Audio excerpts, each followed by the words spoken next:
रतनपुर गांव में जमील नाम का एक गरीब आदमी रहता था। उसके परिवार में उसकी बीबी आसमा और 2 बच्चे थे, एक बेटी और एक बेटा। वो सब बड़ी ही मुश्किल से अपना गुजर बसर कर रहे थे। साधारण दिन तो ठीक थे, पर मुश्किल तब आई जब रमजान का महीना शुरू हो गया। तब उसकी पत्नी आसमा उससे कहती है, सुनिए जी, रमजान शुरू हो गए हैं, ईद आने को है और घर में ना तो कोई राशन है, चूल्हा जले भी कई कई दिन बीत जाते हैं। ऐसे कैसे चलेगा जी, और आखिर कब तक? रमजान आ गई, ये तो बहुत अच्छी बात है। इसमें इतना चिंता करने वाली क्या बात है भला? रमजान में तो ऊपर वाला खाना 4 गुना ज्यादा कर देता है, तो तू परेशान मत हो। बात सिर्फ रमजान की नहीं है जी, ईद की भी है। हमारे बच्चे ईद कैसे मनाएंगे बिना पैसों के? कुछ सोचा है आपने? गरीब की ईद इतनी आसान नहीं होती जी। बाकी के बच्चे जब हमारे बच्चों के फटे कपड़ों का मजाक बनाएंगे तो अच्छा लगेगा क्या जी?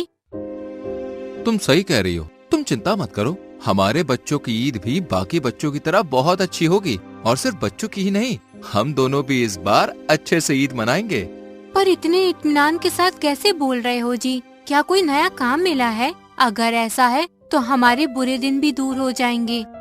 मिला तो नहीं है, पर जल्द ही मिल जाएगा। मैं पूरी जान लगा दूंगा कि इस बार मेरे बच्चे भी अच्छे से ईद मनाए। चल, मैं काम पर जाता हूँ। इतना बोल जमील घर से निकल जाता है और इधर उधर काम ढूंढने लगता है, पर कोई भी उसे काम नहीं देता। तभी उसे उसका एक मित्र मिल जाता है।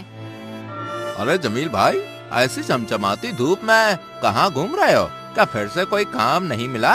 अरे कहो तो मैं मदद कर दूं, तुमको काम दिलवा सकता हूँ। अगर ऐसा है तो दिलवा दो भाई, बहुत मुसीबत में हूँ। सर पर ईद है, बच्चे रोजे से हैं और घर में खाने के लिए कुछ भी नहीं है। तुम्हारी बहुत मेहरबानी हो जाएगी अगर कहीं काम दिलवा दिया तो। ठीक है, तुम यहाँ से आगे जाकर दाएं मुड़ जाना, वहाँ एक जगह दिखेगी काम की। अरे वहाँ जाकर मेरा नाम ले देना, काम मिल जाएगा। अच्छा भाई चलो, मैं चलता हूँ, ठीक है? घर फल भी लेकर जाने हैं, अब बीवी रोजे से है ना। मुनव्वर वहाँ से चला जाता है और जमील ढूंढते ढूंढते उस जगह पर पहुँच जाता है जहाँ मजदूरी का काम हो रहा था। वो वहाँ के सेठ भानु सिंह से जाकर कहता है, सेठ जी, काम चाहिए था। मुनव्वर ने मुझे यहाँ भेजा है। अगर काम मिल जाए तो मेरी मदद हो जाएगी। कृपया करके मुझे काम दे दो। तूने आने में देर कर दी। मजदूर की जरूरत तो थी, लेकिन अभी किसी और को रख लिया है। तू फिर कभी बाद में आना, जब जरूरत होगी तो तुझे रख लेंगे। पर सेठ जी, मदद कर दो, मैं बहुत मुसीबत में हूँ। बीवी बच्चे मेरा इंतजार कर रहे होंगे, वो भूखे हैं। कोई तो काम दे दो, आपकी बड़ी मेहरबानी हो जाएगी। अरे तुझे एक बार की बात समझ में नहीं आती है क्या? अरे काम नहीं है तो नहीं है, रोजा रख के भूख से दिमाग चला गया है क्या? चल जाए यहाँ से और किसी और के सामने जाकर गिड़गड़ा। जमील आंखों में आंसू लिए वहाँ से अपने घर आ जाता है। उसको यूं उदास देखकर उसकी पत्नी चिंतित हो उठती है। क्या हुआ जी, इतनी चिंता में क्यों हो? सब ठीक है ना? क्या फिर से काम नहीं मिला आपको? फिर से खाली हाथ लौटाया आसमा, नहीं मिला काम मुझे। तू और बच्चे क्या खाएंगे? तू भी तो रात से भूखी है ना? घर में भी कुछ नहीं था, इफ्तार का समय भी होने को है। चिंता ना करो जी, जल्दी आ जाओ, रोजा खुलने वाला है। घर में कुछ मिर्ची थी, उसकी चटनी बना दी मैंने, और पड़ोस से एक कटोरा आटा उधार ले आई, जिससे बच्चे और हम खाना खा सकते हैं। वो सब एक साथ बैठकर खाना खाने लगते हैं। तभी उनकी 12 साल की बेटी आयशा कहती है, अब्बू, आज मैंने पहली बार रोजा रखा और अम्मी ने ये मिर्ची बना दी। आप भी कुछ खाने को लेकर नहीं आए, इससे मेरा पेट नहीं भरता अब्बू। हाँ अब्बू, मुझे इसमें मिर्ची बहुत लगती है, मुझसे ये खाई नहीं जाती। सबके घर तो रमजान में इतने सारे खाने बनते हैं, हमारे घर में कुछ भी क्यों नहीं बनता? ये सुनकर जमील और उसकी पत्नी की आंखें आंसुओं से भर जाती हैं। तभी आसमा बच्चों को समझाते हुए कहती है, परेशान मत हो बच्चों, जल्दी हम भी अच्छा खाना बनाएंगे, तब तुम ढेर सारा खाना खाना, ठीक है? हाँ अम्मी और अब्बू, बाजार से जलेबी भी लाना। कितने समय से मेरा खाने का बहुत मन है, मैं तो बहुत सारी खाऊंगी।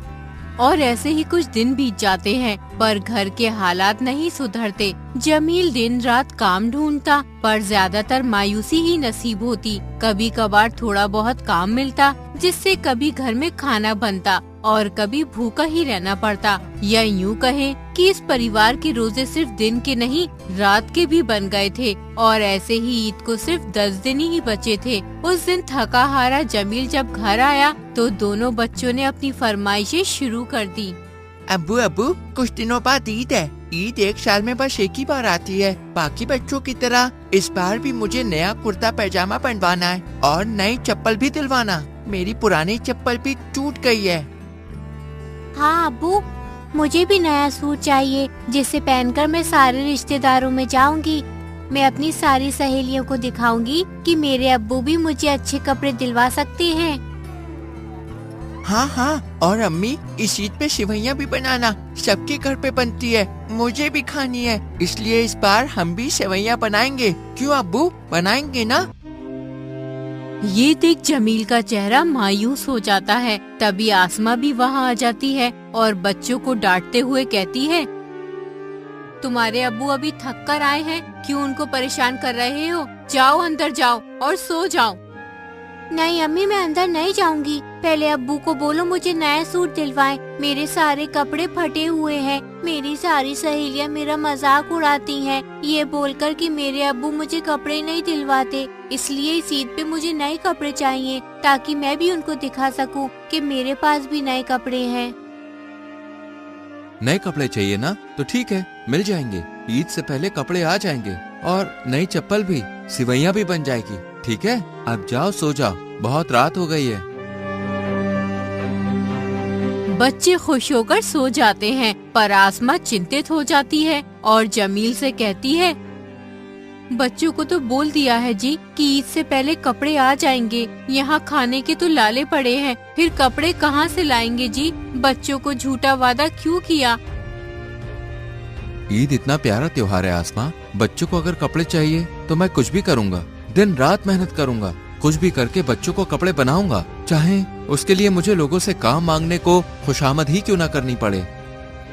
या अल्लाह, हमारे बच्चों को भी एक आरामदायक जिंदगी नसीब फरमा। कब तक वो ऐसे ही जीते रहेंगे? हम गरीबों का भी तो ईद पर हक है। इस ईद को हमारे लिए भी खुशियों से भर दे। अगली सुबह होते ही जमील मुनव्वर के बताए उसी सेठ भानु सिंह के पास जाता है और उससे मदद की गुहार लगाता है। उसे देख सेठ भानु सिंह भी हैरान हो जाता है। तो फिर से आ गया जमील? अरे तुझे मैंने कितनी बार काम को मना किया है कि मेरे पास तेरे लिए कोई काम नहीं है, और तू बार बार मुंह उठाकर क्यों आ जाता है? अरे एक बार में समझ में नहीं आता क्या?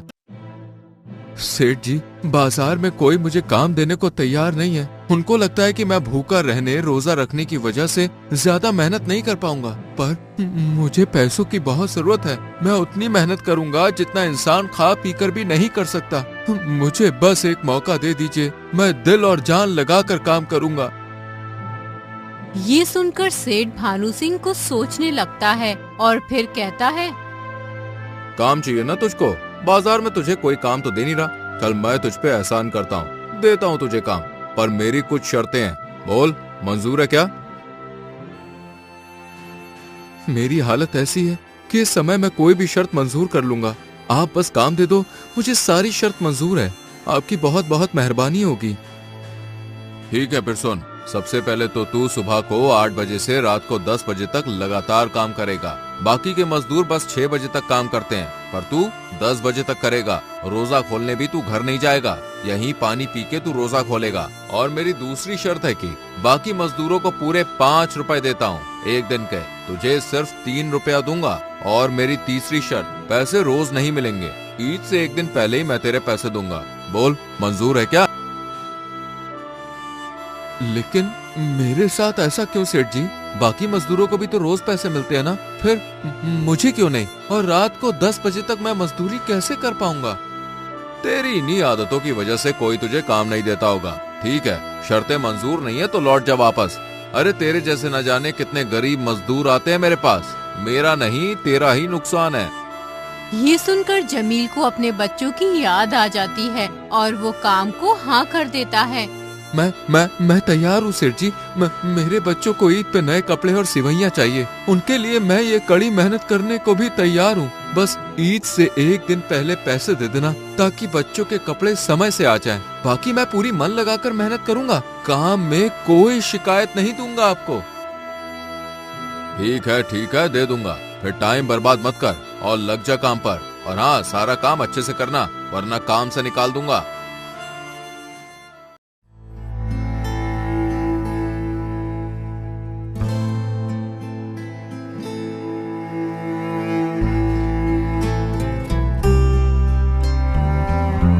जमील सुबह से रात तक कड़ी मेहनत करता है।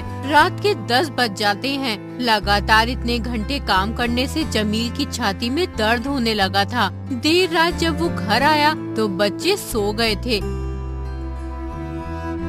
उसकी पत्नी परेशान होते हुए कहती है, आप कहाँ थे जी? मैं कब से आपका इंतजार कर रही थी। आप रोजा खोलने भी नहीं आए और आपकी हालत ऐसी क्यों है जैसे आप बीमार हो? आपकी तबीयत तो ठीक है ना जी? अरे नहीं, मैं बिल्कुल ठीक हूँ। उल्टा मैं तो आज बहुत खुश हूँ। मुझे काम मिल गया ईद तक का। अब हमारे घर भी अच्छे से ईद बन पाएगी और बच्चे भी खुश हो जाएंगे। काम मिल गया? ये तो बहुत अच्छी बात है जी। पर आप सच में बीमार लग रहे हैं। क्या मैं आपके लिए काढ़ा बनाकर लाऊं? अरे क्यों चिंता कर रही हो? अरे बहुत दिनों बाद काम किया है ना, बस इसीलिए थोड़ी थकान हो गई है। कुछ खाकर सो जाऊंगा तो ठीक हो जाऊंगा। तू चिंता मत कर, अब कुछ चिंताएं तो मिट जाएंगी। जमील अपनी पत्नी से सच छुपा लेता है और अपने दर्द के बारे में कुछ नहीं बताता। कुछ दिन और ऐसे ही बीत जाते हैं। जमील लगातार ऐसे ही मजदूरी करता रहा और उसका दर्द बढ़ता गया। ना तो उसके पास इलाज के पैसे थे जिससे वो दर्द से छुटकारा पा लेता और ना ही उसके पास कोई दूसरा काम था, इसलिए उसे वो ही काम करना पड़ा। वो दिन भी आ गया जब जमील बहुत खुश था। आसमां, कल ईद है। मैं सेठ जी से आज अपने सारे पैसे लेकर आता हूँ। उसके बाद बच्चों के और तेरे कपड़े भी ले आऊंगा और दूध भी ले आऊंगा। मीठी खीर बना लेना। ठीक है जी, थोड़ा जल्दी आइएगा। मीठी सेवइयां बनाने में बहुत समय लग जाता है, तो दूध समय से लेते आइएगा। जमील खुशी खुशी सेठ के पास पहुंचता है और उससे कहता है, सेठ जी, आज मेरा काम पूरा हो गया है। कल ईद है, इसलिए पैसे दे दीजिए ताकि मैं समय से सामान लेकर घर पहुंच पाऊं। मेरी पूरी 8 दिन की मजदूरी है। कौन से पैसे? किसके पैसे? अरे किन पैसों की बात कर रहा है तू? मैं तुझे नहीं जानता और ना ही मेरे पास तेरे कोई पैसे वैसे हैं। चल जाए यहाँ से, मुझे बहुत काम है। देखिए सेठ जी, आप जानते हैं कि मैंने कितना मन लगाकर काम किया। दिन रात एक कर दी। मैंने बीमारी की हालत में भी काम किया।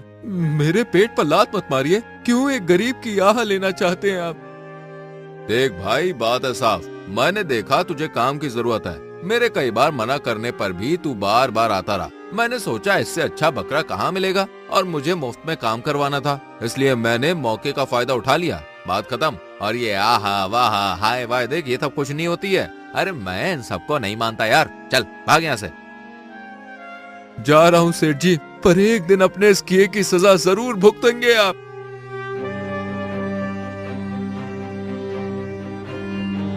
जमील आंखों में आंसू लिए वहाँ से खाली हाथ लौट आता है। उसे अपने बच्चों की सारी फरमाइशें और जरूरतें याद आ जाती हैं। नहीं, मैं ऐसे खाली हाथ घर नहीं जा सकता।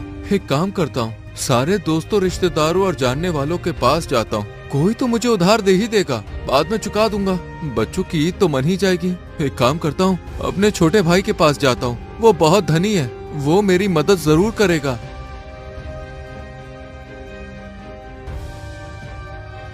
जमील तुरंत अपने छोटे भाई सगीर के पास पहुंचकर उसे सब बता देता है और विनती करते हुए कहता है, सगीर, मेरे छोटे भाई, मैं बस थोड़े पैसे उधार लेने आया हूँ। काम मिलते ही चुका दूंगा। अपने बड़े भाई की इतनी सी मदद कर दे। आपके साथ बहुत गलत हुआ है बड़े भैया, पर मैं आपकी देखे कोई मदद नहीं कर सकता। अरे मेरे भी तो बच्चे हैं, मुझे उनकी ईद अच्छे से मनानी है। आप जाओ यहाँ से, किसी और से मदद ले लो। क्या भाई भाई का कोई रिश्ता नहीं होता? मैं तुझसे मुफ्त में तो नहीं मांग रहा हूँ ना, सिर्फ उधार पैसे मांग रहा हूँ। हर एक समय था जब मैं तुझे कंधे पर बैठा कर घुमाता था। आज भाई मुसीबत में है तो तू भी मदद नहीं कर रहा। सबसे बड़ा रिश्ता धन दौलत का होता है भैया। जिसके पास ज्यादा धन वो सबसे बड़ा। अब मेरा समय खराब मत करो, निकलो यहाँ से। अरे मुझे भी अपने बीवी और बच्चों को बाजार ले जाना है कपड़े दिलवाने। जमील आंखों में आंसू लिए वहाँ से आ जाता है। हर जगह धक्के खाता है, सबके हाथ जोड़ता है, पाँव पड़ता है, पर कोई उसकी मदद नहीं करता। थका हारा जमील खाली हाथ घर लौट आता है।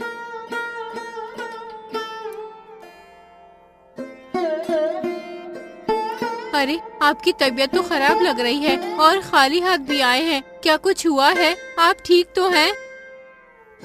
सब बर्बाद हो गया आसमा। उस सेठ भानु सिंह ने मेरी पूरी मेहनत रख ली, मुझे एक भी सिक्का नहीं दिया। सारे रिश्तेदारों से, दोस्तों से, सबसे उधार मांगा, किसी ने मदद नहीं की। अब बच्चों का क्या होगा? तभी बच्चे वहाँ आ जाते हैं। अब्बू, आप मेरे कपड़े क्यों नहीं लाए? मुझे नहीं पता, मुझे अभी के अभी कपड़े चाहिए। हाँ अब्बू, आपने हमसे वादा किया था, आप वादा नहीं तोड़ सकते। ये देख जमील बेबस होकर रोने लगता है। मुझे माफ कर दो मेरे बच्चों, मैं तुम्हारे लिए कुछ नहीं कर पाया। तुम्हारे अब्बू तुम्हारे लिए कपड़े नहीं ला पाए, तुम्हारे अब्बू किसी लायक नहीं है। बच्चों को जिद करता देख और जमील को रोता देख आसमा को बहुत दुख होता है और वो बच्चों पर चिल्ला देती है। बस करो तुम दोनों, चुपचाप जाकर सो जाओ, कोई कपड़े वपड़े नहीं बनेंगे, तुरंत यहाँ से जाओ। दोनों बच्चे रोने लगते हैं और अंदर चले जाते हैं। ये देख दोनों पति पत्नी सोच में पड़ जाते हैं।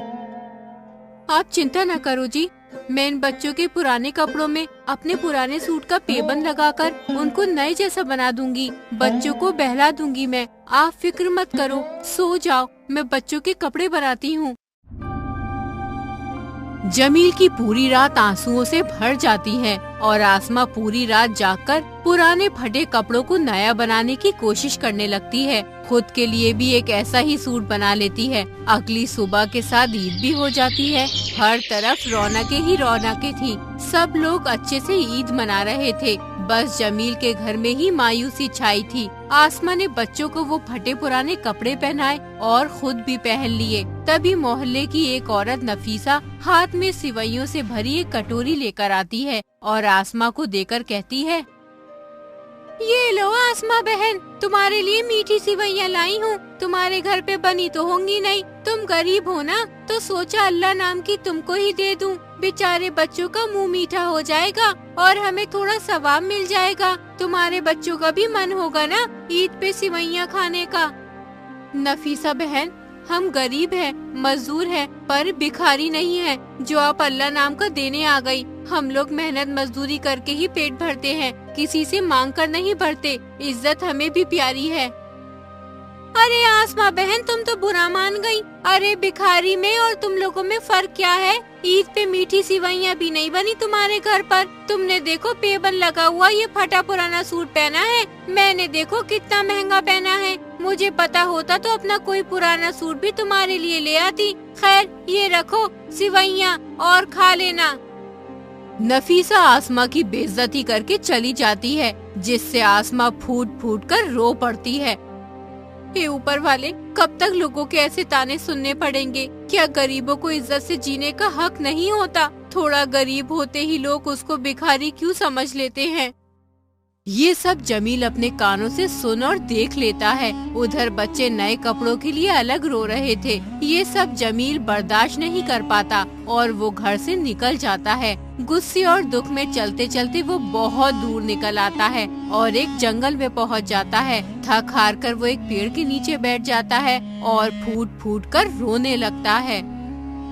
हे ऊपर वाले, क्यों मुझे गरीबी के अभिशाप से नवाज दिया? क्यों मुझे ऐसी सजा दे रहा है? मैंने तो कभी किसी का कुछ भी गलत नहीं किया, ना ही कभी मेहनत करने से पीछे हटा। फिर क्यों मैं अपने परिवार को नहीं पाल पा रहा? क्यों मेरे बच्चों की ईद सूनी है? क्या वो ईद पे बाकी बच्चों की तरह नए कपड़े नहीं पहन सकते? क्यों मेरी पत्नी को औरतों के ताने सुनने पड़ते हैं? आखिर क्यों? जमील जोर जोर से रोने लगता है। उसकी तड़प और उसकी बेबसी के आंसू उस पेड़ की जड़ में गिर जाते हैं। जिससे वो मुरझाया हुआ पेड़ अचानक सुनहरे रंग में बदल जाता है और पेड़ से एक रहस्यमय आवाज आती है। आज से तेरी सारी समस्याएं खत्म ए इंसान। आज के बाद तू अपनी जिंदगी में जो चाहेगा वो मिलेगा। बता तुझे क्या चाहिए? ये आवाज सुनकर जमील हैरान हो जाता है और पूछता है, कौन हो तुम? क्या तुम भी मेरी गरीबी और मेरी बेबसी का मजाक उड़ा रहे हो? नहीं ऐ इंसान, मैं बरसों से सूखा था। मैंने अपनी जिंदगी में एक बड़ा पाप किया था। ढेर सारा धन दौलत होने से मुझ में गुरूर घमंड आ गया था, जिसकी वजह से किसी ने मुझे बद्दुआ दी थी और बोला था कि जब तक तेरी जड़ों में किसी गरीब बेबस इंसान के आंसू नहीं गिरेंगे तब तक तू मुरझाया रहेगा। और आज तेरी बेबसी के आंसुओं से मैं फिर से पहले की तरह चमकीला हो गया। तेरा बहुत बहुत धन्यवाद। बोल, इस उपकार के बदले तुझे क्या चाहिए? अगर ऐसा है तो मुझे इतनी दौलत, इतना धन दे जिससे मेरे जीवन से गरीबी का नाम मिट जाए। मैं अपने बच्चों और पत्नी को दुनिया की सारी खुशियाँ दे पाऊँ। बोल, ऐसा कर पाएगा? तभी उस पेड़ से सोने के सिक्के गिरने लगते हैं। इतने सारे सोने के सिक्के उस सुनहरे पेड़ से झड़ते देख जमील की खुशी का ठिकाना नहीं रहता। जितने तुझे चाहिए सब ले ले, तेरे बुरे दिन दूर हुए। ये सिक्के तुझे गांव का सबसे धनी इंसान बना देंगे।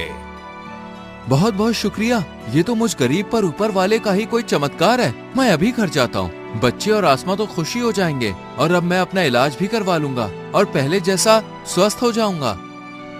जमील ढेर सारे सिक्के लेकर बाजार जाता है और बच्चों के लिए ढेर सारे कपड़े, नए जूते, खाने का सामान, बीवी के लिए कपड़े और बहुत कुछ लेकर जाता है। वो सब सामान देख आसमा हैरानी हो जाती है।